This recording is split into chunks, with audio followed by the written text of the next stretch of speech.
Only a fool learns from his own mistakes. The wise man learns from the mistakes of others. अस्सलाम वालेकुम, welcome to agenda CSS. मैं हूं सिकलैन जमल और आज भी हम बात करेंगे इंग्लिश एसे के एक इम्पॉर्टेंट टॉपिक के ऊपर, जो कि है पॉपुलिज्म का। पॉपुलिज्म क्या है, पॉपुलिज्म क्या बुला है, इससे किस तरह के थ्रेट्स हैं, ये सारा कुछ आज हम देखेंगे। आज का हमारा टॉपिक बहुत ज़्यादा इंपॉर्टेंट है। आपने काफ़ी दफ़ा अपने इर्द गिर्द पॉपुलिज्म के बारे में सुना हुआ है, ये भी आपने सुना होगा काफ़ी लोगों से कि इमरान खान एक पॉपुलिस्ट है।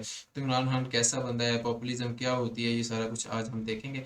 एंड इसके अलावा कि ये लिबरल वर्ल्ड ऑर्डर को किस तरह से अफेक्ट कर रहा है, क्या ये उसको रिवर्स कर सकता है या नहीं कर सकता, ये सारा कुछ आज की वीडियो में होगा। काफ़ी इंपॉर्टेंट टॉपिक है। काफ़ी सालों से पॉपुलिज्म वगैरह जो है हमारी डिस्कोर्स में चलता आ रहा है कि पॉपुलिज्म एक काफ़ी इंपॉर्टेंट टॉपिक है, ये किसी भी वक्त आ सकता है। तो it is expected in the PMS exams as well, और उसके अलावा सीएसएस के लिए तो हमेशा से ही ये सदाबहार टॉपिक आप कह सकते हैं कि है ही। So make sure you learn a lot from this topic, and I'll try to teach you as much as I can. मैं अपनी सोच से, अपनी अंडरस्टैंडिंग के मुताबिक आपको पढ़ा दूंगा। Let's get started with the video. We have, is populism threatening the liberal world order? Introduction है जी, उसके अंदर इन्होंने लिखी thesis statement. Let me just bring out the pencil. Okay, thesis statement as part of the global ने इसको उन्होंने काट दिया। Certainly, the rise of populism on the international political landscape is casting an alarming threat to the liberal world order.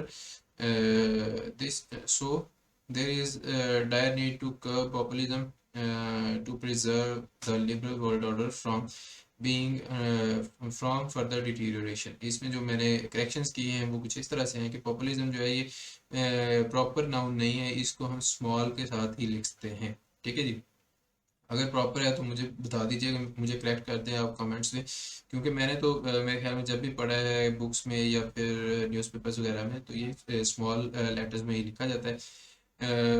Is casting shadow और pose a threat. ठीक है जी, ये बेहतर है। कास्टिंग एंड अलार्मिंग थ्रेट भी ठीक है, बट इसको इस तरह से आप चेंज भी कर सकते हैं कि इज कास्टिंग अ शेडो या फिर posing a threat to the liberal world order. Liberal world order जो है, उन तीनों को आपने इनिशियल्स जो हैं वो कैपिटल किए हैं, जबकि I think again this is not a proper noun. ये किसी ऑर्गेनाइजेशन का, किसी बुक का नाम नहीं है, या इवन किसी स्पेसिफिक आइडिया का भी नाम नहीं है। हम चलें उसकी बात तो कर लेते हैं, हमें पता होता है कि लिबरल वर्ल्ड ऑर्डर से हमारा क्या मुराद है, but this is not a specific term in my opinion.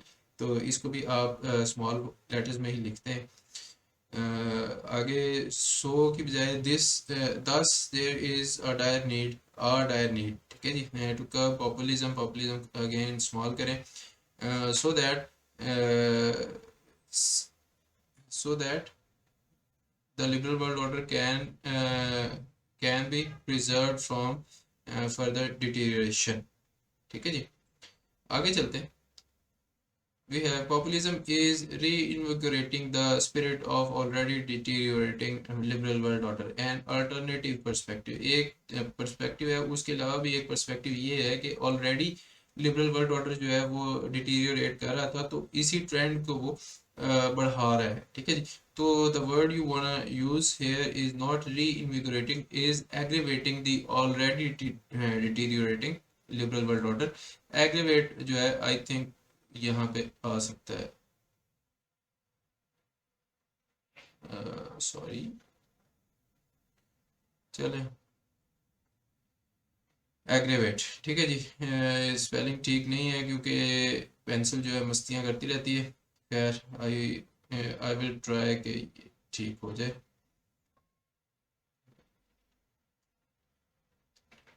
Aggravate की स्पेलिंग आप खुद ठीक लीजिएगा, मैं इधर वैसे मार्क करता रहता हूँ।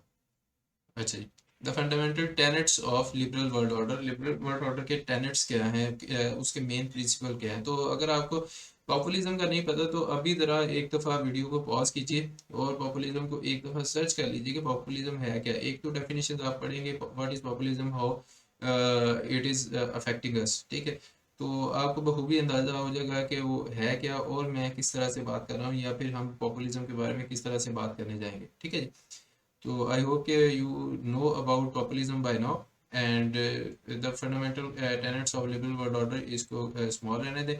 Protection of human rights and civil liberties, ठीक है जी। फिर freedom of expression and speech और international cooperation and free trade among nations, ठीक है जी। लिबरल वर्ल्ड ऑर्डर को आपने डिफाइन कर दिया कि ये होता क्या है और किस तरह हम इसको देखते हैं अपनी आम जिंदगी में और इसको किस तरह से थ्रेट है। The rise of populism on international landscape, उसके ऊपर थोड़ी सी हिस्ट्री या फिर बैकग्राउंड आप देना चाह रहे हैं, चले ये भी एक्सेप्टेबल है। How is populism threatening the liberal world order, ये रैंडम कैपिटलाइजेशन की मिस्टेक है, इसको बार बार ना करें। The rise of populism and xenophobic, अब ये देखिएगा कि पॉपुलिज्म भी स्मॉल में और जीनोफोबिक भी आप स्मॉल में ही लिखते हैं, क्योंकि again xenophobia is also a general term. Xenophobic nationalism a potent threat, आ तो चले ठीक है, समझ आ भी नहीं, खैर समझ में आता है क्योंकि डैश के साथ जुमला सेम ही चल रहा होता है। A potent threat to fundamental human rights, full stop. Full stop, खैर ये फ्रेज है पूरा, सो लगाने ना भी लगाएं तो काम चल जाएगा। Populism casting and alarming threat to freedom of speech, rising hatred and social intolerance, ठीक है जी। फिर the resurgence of populism and diminishing space for international cooperation and free trade, okay fine, this is also okay. Populism and winning appetite for globalization, winning जो है इसके spelling देख लीजिए जी कि WANING होते हैं, WANN नहीं आता इसमें, ठीक है जी। तो किस तरह से पॉपुलिज्म जो है लिबरल वर्ल्ड ऑर्डर को थ्रेटन कर रहा है, ये 4 पॉइंट्स आपने लिखे हैं। ओवरऑल अगर देखा जाए, अंदाजा लगाएं कि populism is casting threatening the liberal world order, ये आपका टॉपिक है। इसको एक तो आपने काफ़ी नीचे जाके हिट किया है या फिर उसको फोकस किया है, उसके अलावा उससे पहले 4-5 पॉइंट्स आप दे चुके हैं जो कि इरेलीवेंट है या फिर जो मैंने मांगे नहीं है। उनमें से एक आधा या एक या दो पॉइंट्स मैक्सिमम आप दे दें, वो फिर भी समझ आता है। लेकिन अगर आप उससे पहले ही 5-6 पैराग्राफ लिख देते हैं तो आप शुरू में ही इरेलीवेंट हो गए हैं। So this does not bode good for you, ठीक है जी। आगे चलते हैं। Is there a way to preserve the liberal world order, carrying out a way forward to curb the global escalation of populism, carrying out a way forward strategy, agenda, framework, कुछ भी लिख लें, पूरा लिखें। Carrying out a way forward का मतलब ये है कि कोई एक तरीका है जिससे आप इस सारे को कर्व कर सकते हैं, लेकिन नीचे तो आपने पूरी स्ट्रेटजी दी है ना, मल्टी प्रॉम्प्ट स्ट्रेटजी है, तो उसको उसके प्रॉपरली आप एक्सप्लेन करें, ठीक है जी। और अगेन सॉल्यूशंस भी कम है और जो मेन आर्ग्यूमेंट्स हैं वो भी कम है। लिबरल वर्ल्ड ऑर्डर को थ्रेटन किया जा रहा है पॉपुलिज्म की जानिब से, तो उसके पॉइंट्स ज़्यादा होने चाहिए, एटलीस्ट 6 से 7 हों। इसी तरह जो उसके सॉल्यूशंस हैं वो आपके पास 4-5-6 होने चाहिए, ठीक है जी। क्योंकि प्रॉब्लम आपके पास आ रही है या प्रॉब्लम बेस्ड ऐसे है या कोई खतरे वाला ऐसे है, तो उसको निगेट किस तरह से करना है, उससे निकलना कैसे, उसके भी पॉइंट्स आपके पास होने चाहिए, ये लाजमी चीज़ होती है। सो ज़्यादा पॉइंट्स लिखें, कोशिश करें। prioritizing the international cooperation over parochial national interests, case study dealing with the global climate change challenge, जिस तरह global climate change से हम निपट रहे हैं उसी तरह हम इसके खिलाफ भी कैंपेन शुरू कर सकते हैं थ्रू ग्लोबल कोऑपरेशन, ओके।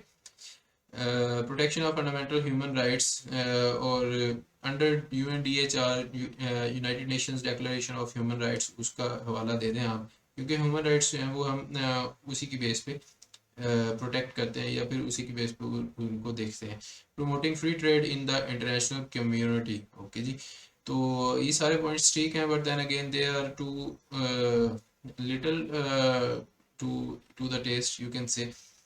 अगर हम पॉइंट्स की बात करें टोटल, तो 1 2 2 3 5 6 6 और 4 10, 3 13 और 1 14 पॉइंट्स हैं जो कि CSS के ऐसे के हवाले से पूरे नहीं हैं। और अगर PMS का भी है तो PMS में भी आपको अपना जो मेन ऐसे का आर्गूमेंट है, मेन आर्गूमेंट, उसके ऊपर ज़्यादा पॉइंट्स देने चाहिए। नज़र आना चाहिए कि आपने जो सवाल है उसको सेटिस्फैक्टरीली एड्रेस कर दिया है और फिर उसके सॉल्यूशन आप बाद में दे सकते हैं, ठीक है जी। दूसरे जो छोटे मोटे सेक्शन है ना, कॉन्टेक्चुअलाइजिंग या फिर इसके टेनेट्स क्या हैं, कंपोनेंट्स वगैरह क्या होते हैं, वो एक पैराग्राफ काफ़ी है, बस उन पे एक लिख लें या मैक्सिमम 2 कर लें आप पहले। अदरवाइज अपने डायरेक्टली टॉपिक के ऊपर आए, that is more helpful and effective for you.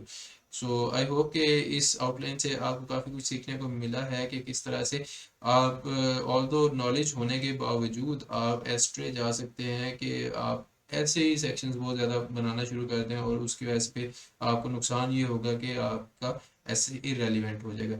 सो मज़ीद वीडियोस के लिए देखते रहिए एजेंडा CSS और अपने दोस्तों को भी सजेस्ट कीजिए।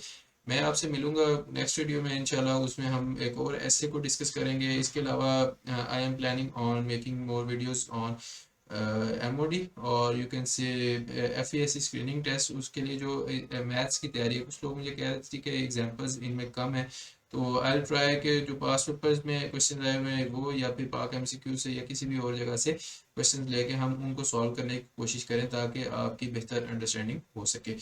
So make sure you suggest this channel to your friends and they will also benefit from it. I am trying to provide quality, so you should benefit from this. And I'll see you in the next video. Take care. Allah Hafiz.